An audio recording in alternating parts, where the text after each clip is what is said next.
আমি অসমীয়া জাতি হিচাপে যেতিয়াই আচলতে নিজৰ পৰিচয়ৰ কথা কওঁ, নিজৰ অধিকাৰৰ কথা কওঁ,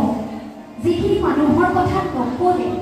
অসমীয়া জাতিয়ে নিজৰ উন্নতিৰ পথত, নিজৰ আচলতে চিনাকি পৰিচয়ৰ পথত আগবাঢ়ি যাব নোৱাৰে, তাৰ ভিতৰত বিষ্ণু ৰাভাদেৱ অন্যতম হৈ যাক বাদ দি অসমীয়া জাতি সত্তা বা অসমীয়া জাতিৰ পৰিচয় কেতিয়াও সম্পূৰ্ণ হৈ উঠিব নোৱাৰে। আমি বিষ্ণুপ্ৰসাদ ৰাভাদেৱক সাধাৰণতে কলাগুৰু বুলি কওঁ। কলাগুৰু আমি সৰুতে আজি ইয়াত আচলতে ৰাভা সংগীতৰ প্ৰতিযোগিতা চলিছে, আমি সৰুৰে পৰা ৰাভাদেৱৰ গীত গাই ডাঙৰ হৈছোঁ। কলাগুৰু বুলি আমি তেখেতক সকলোৱে জানো। উঠি অহা ছাত্ৰ ছাত্ৰীসকলে কলাগুৰু বুলি বিষ্ণুপ্ৰসাদ ৰাভাদেৱক কয়, তেখেতৰ স্বীকৃতিও আছে। কিন্তু বিষ্ণুপ্ৰসাদ ৰাভাদেৱ কেৱল কলাগুৰুৱে নাছিল, তেওঁ এজন বিপ্লৱী সৈনিক আছিল। আচলতে কলাগুৰু বুলি কিয় কোৱা হৈছিল তাক লৈ বিভিন্নজনৰ বিভিন্ন মতামত আছে।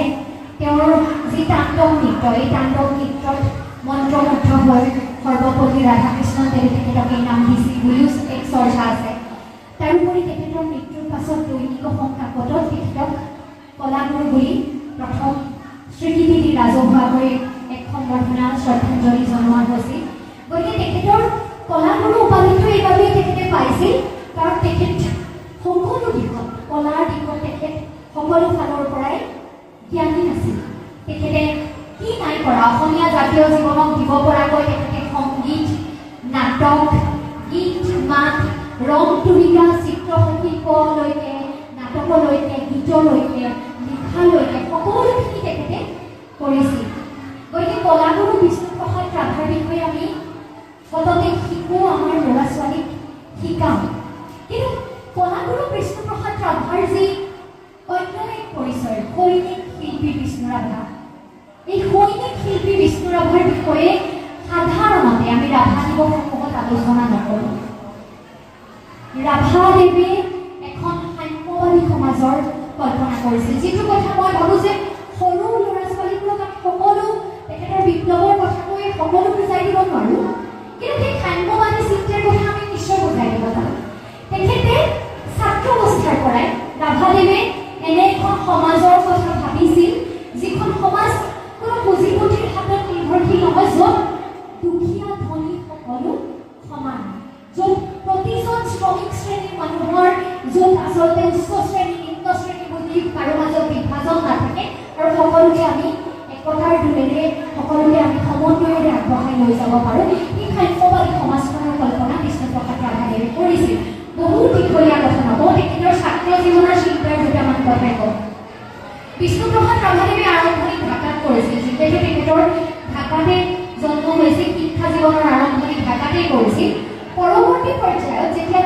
তেজপুৰত তেখেতে প্ৰৱেশিকা পৰীক্ষাত পাছ কৰিছিল, দৰং জিলা, সেই সময়ত অবিভক্ত দৰং জিলাৰ ভিতৰতে তেখেতে সৰ্বোচ্চ নম্বৰ পাই পুৰস্কাৰ লাভ কৰিছিল। মানে তেখেত পঢ়াত যথেষ্ট চোকা আছিল। তেখেতে তাৰপাছত বিজ্ঞান শাখাত নামভৰ্তি কৰিছিল কলিকতাত গৈ। সেই কলিকতাত বিজ্ঞান শাখাত নামভৰ্তি কৰোঁতে তেখেতে তাৰ পাছৰ পৰ্যায়ত তেখেতে পদাৰ্থ বিজ্ঞানত মেজৰ হিচাপে লৈ PhD কৰিছিল। কিন্তু প্ৰথম অৱস্থাত লোৱা সেই পদাৰ্থ বিজ্ঞানৰ মেজৰ তেখেতৰ সম্পূৰ্ণ নহ'ল। কিয়? কাৰণ সেই সময়ত আন সামান্য আন্দোলনত তেখেতে অংশগ্ৰহণ কৰিলে, পুলিচে তেখেতক খুব জেৰা চলালে, পুলিচে তেখেতক খুব আচলতে অনুসন্ধান, তেখেতৰ অশান্তিৰ কোবত তেখেতে পদাৰ্থ বিজ্ঞানৰ মেজৰ বাদ দি পুনৰ ভিক্টোৰিয়া কলেজত ইংৰাজী বিভাগত মেজৰ লৈ পঢ়িছিল। সেয়াও সম্পূৰ্ণ নহ'ল। কিয় নহ'ল তাৰ উত্তৰটোতে ওলাই আছে আচলতে শিক্ষা অৱস্থাৰ পৰাই বিষ্ণুপ্ৰসাদ ৰাভাদেৱ কিমান বিপ্লৱী আছিল। সেই সময়ত এটা নিয়ম আছিল, যিহেতু ব্ৰিটিছ শাসনৰ তলত আছিলোঁ আমি সেই সময়বোৰত, গতিকে যদি কোনো ব্ৰিটিছৰ চাহাব বা সেই সময়ত ৰজাঘৰীয়া আছিল, যিসকল ব্ৰিটিছৰ অধীনত ৰজাঘৰৰ আচলতে বিষয়ববীয়া থাকে, ৰাজপথেদি খোজকাঢ়ি যায়, তেতিয়া সাধাৰণ মানুহে মূৰ দোৱাই তেখেতসকলক প্ৰণিপাত জনাব লাগে, প্ৰণাম জনাব লাগে। বিষ্ণুপ্ৰসাদ ৰাভাদেৱে তেতিয়া পঢ়ি থকা সময়ত ৰাজপথেদি তেনেকুৱা চাহাব আৰু বিষয়ববীয়া যাওঁতে মূৰ দোৱাই দিয়া নাছিল বাবে তেখেতক আচলতে শাস্তি বিহা হৈছিল। তেখেতক তাৰ পৰা আঁতৰি যাবলৈ তেখেতক আচলতে সৰু সকলকৈ কোৱা হৈছিল তাৰ বিৰোধিতাৰে বিষ্ণুপ্ৰসাদ ৰাভাদেৱে কি কৰিছিল ৰজাঘৰৰ দেৱালতে গৈ তেওঁ লিখি থৈ আহিছিল যে ৰাজ্যে আছে দুইটি পাঠা একটি কালো একটি সাদা হয় নহয় ৰাজ্যেৰ যদি মংগল চাও দুইটি পাঠাৰ কবিতা তাৰমানে তেখেতে কেৱল ব্ৰিটিছৰ বিৰোধিতাই কৰা নাছিল সেই সময়ত তেখেতে ব্ৰিটিছৰ ৰাজ্যৰ সমান্তৰালকে আমাৰ ভাৰতবৰ্ষত থকা যিসকল জমিদাৰ যিসকল পুঁজিপতি শোষক শ্ৰেণী সেইসকলৰ বিৰোধিতা কৰিছিল গতিকে সেইবাৰো তেখেতৰ কমপ্লিট নহ'ল 3 নম্বৰবাৰ তেখেতে আকৌ ডিগ্ৰী কৰিবলৈ চেষ্টা কৰিছিল কিন্তু যিখন কলেজত পঢ়িবলৈ লৈছিল তাৰ কলেজৰ ছাদত যিখন ওপৰত লাগি থকা ব্ৰিটিছৰ পতাকা সেই পতাকাখন অঁতৰাই তেখেতে ভাৰতৰ জাতীয় পতাকা লগাবলৈ চেষ্টা কৰিছিল তাৰ বাবে তৃতীয়বাৰ তেখেতে ডিগ্ৰী কমপ্লিটেই কৰিব নোৱাৰিলে তাৰ মানে প্ৰতিবাৰে সেই বিপ্লৱী ৰাভাজনৰ সত্তাটোৱে তেখেতক ব্ৰিটিছৰ বিৰুদ্ধে পুঁজিবাদৰ বিৰুদ্ধে থিয় হ'বলৈ বাধ্য কৰিছিল অথচ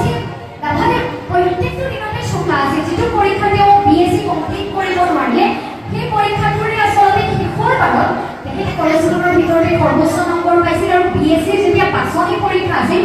পাছনি পৰীক্ষাটো তেখেতে সৰ্বোচ্চ নম্বৰ পাই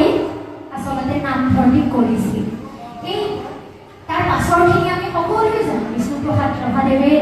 ৰিভলিউচনাৰী কমিউনিষ্ট পাৰ্টি বিপ্লৱী কমিউনিষ্ট পাৰ্টিত যোগদান কৰিছিল তেখেত ভাৰতীয় গণনাট্য সংঘৰ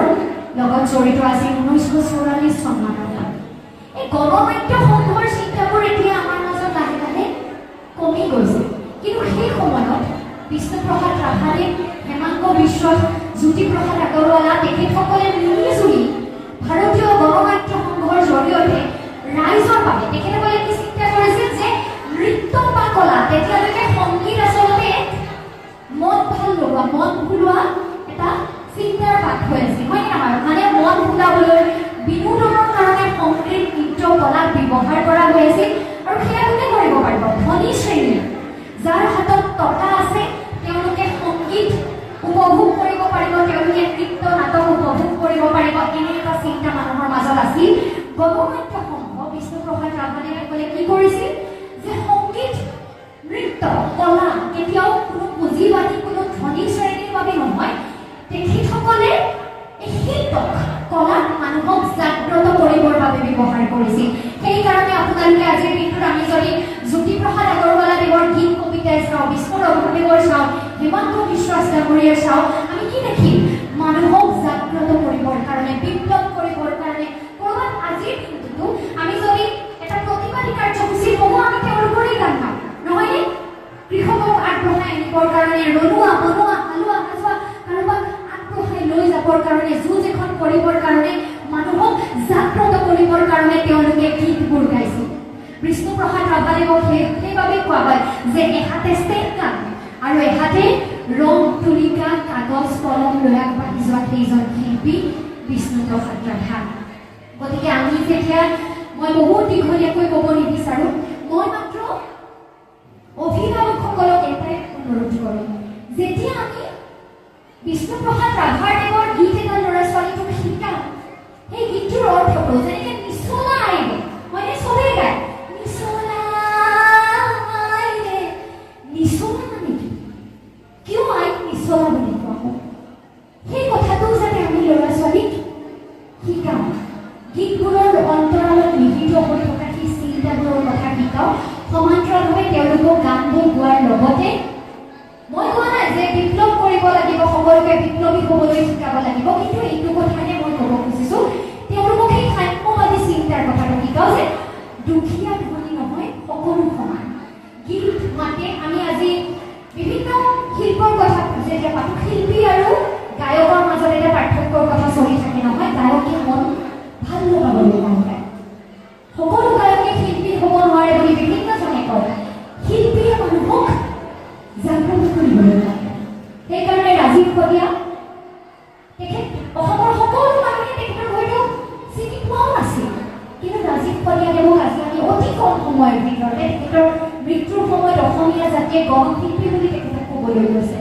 কাৰণ তেখেতে মানুহক জাগ্ৰত কৰিছিল আজি জুবিনদাৰ ক্ষেত্ৰতে কথাবোৰ একেই জুবিনদাই ৰাভাদেৱক নিজৰ আদৰ্শ বুলি কৈছিল হয়নে নহয় গতিকে আমি সেই চিন্তাবোৰ যদি ল'ৰা ছোৱালীখিনিক দিওঁ এইটোহে মোৰ সকলো যে সকলো এখন সমাজ আমি বিচাৰোঁ য'ত কোনো উচ্চ বা কোনো নিচ নাই, সকলো সমান, সকলোকে আগবঢ়াই আমি লৈ যাব লাগিব। বাকী ৰাভাদেৱক আমি জীয়াই ৰাখিবলৈ হ'লে অকল এটা দিনত তেওঁৰ বিষয়ে চৰ্চা কৰিলে নিশ্চয়কৈ নহয়, এটা দিনত তেওঁৰ বিষয়ে ভাবিলে নিশ্চয়কৈ নহয়। আমাৰ আজিকালি বহুতে দুখ কৰে যে বিষ্ণুৰাভা এজন সকলোকে লাগে, কিন্তু সেই বিষ্ণুৰাভাজন নিজৰ ঘৰত জন্ম হওক এইটো কাকো নালাগে। মানে নিজৰ ঘৰৰ ল'ৰা ছোৱালীটোৱে যদি সমাজৰ কিবা এটা বেয়া হ'লে মাত মাতে, বেয়া হ'লে যদি কয় যে এইটো বেয়া কিয় হৈছে, সাধাৰণতে আমি এইবোৰ কিয় লাগিব নালাগে নালাগে।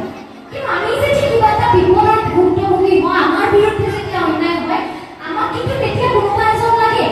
যোনে মাত মাতিব, যোনে বিষ্ণুৰাভাৰ দৰে সাহসী হৈ যাব। গতিকে বিষ্ণুৰাভাক স্মৰণ কৰিবলৈ হ'লে আমি নিজৰ মাজতো তেওঁৰ সত্যটোক জীয়াই ৰাখিব লাগিব। আমাৰ বিৰুদ্ধে যদি